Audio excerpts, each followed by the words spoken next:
তাহলে যদি আমি গৃহে থাকি, তাহলে আমি কেল্লার মধ্যে থেকে আমি যুদ্ধ করতে পারি। আর যদি গাছতলায় থাকি, তাহলে আমার তো কোনো মানে বর্মই নাই, তাই না? আমার তো কোনো বর্মই নাই, আমার তো কোনো ঢাল নাই যে আমার কোনো কিছুতে কেউ বাঁচাবে আমাকে। আমি অসুস্থ হলে কেউ আমার সাথ দেবে, আমার জ্বর হলে কেউ কি জল দেবে, এরকম তো কেউ নেই। তাহলে গৃহে থাকলে আমি রান্না ভাত পাবো, আমি সবকিছু পাবো। এবার সেখান থেকে আমি আমার সাধনাটা করতে পারি, তো ইজি বেশি হয়।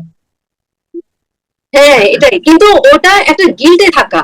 মানে যখন আমি যোগীরাজের সন্ধান পাইনি, মানে যোগীরাজ আমাকে খুঁজে যতক্ষণ নেননি, ততক্ষণ পর্যন্ত একটা গিল্ট যে আমি মনে হয় পাপে দেখি আমি গৃহী। তাহলে আমি যদি সোজা খুঁজে যাই তাহলে মুক্তি হবে। এই মানে ছেলে পুরুষরা হয়তো চিন্তা করবে আমি আমার স্ত্রী সন্তানের দিকে খেয়াল রাখবো না, আমি আমার যেটা রুজি রোজগার আছে সেদিকে আমি খেয়াল করবো না, আমি শুধু সাধনা করে যাবো, সব বাদ।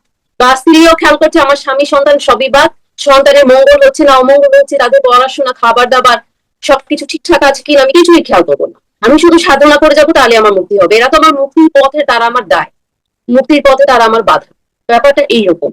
আসলে যোগীরা যে আমাদেরকে সেই পথটা দেখা যায়, তুমি যেখানে থাকো না কেন, তোমার মেইন কথা হচ্ছে তোমার ভিতরে নেগেটিভিটি বা তোমার অস্থির মনকে স্থির করা, সেটাই।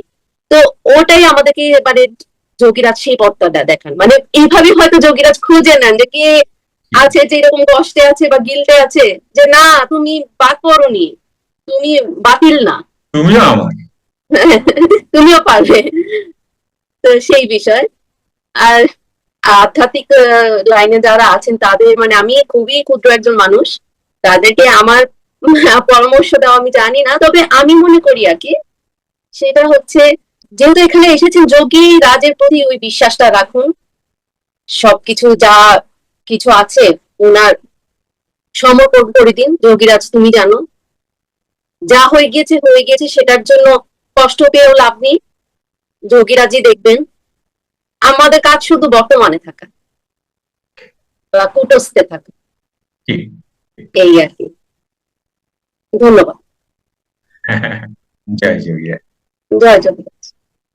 আপনাকে যোগীরাজকে নমস্কার। যুক্ত ক্রিয়াযোগ, সুষুম্না অন্তর্মুখী প্রাণায়াম, সম্ভাবী মহামুদ্রা, কপালভাতি শিখতে চাইছেন? প্রতি সপ্তাহে মঙ্গল, বুধ ও বৃহস্পতিবার রাত 8টা থেকে 9টা অবধি জুম অনলাইনে নিজের বাড়ি বসেই শিখতে পারবেন। যোগাযোগ জ্ঞানী গুরু কমিউনিটি, ফোন নাম্বার 9903680146।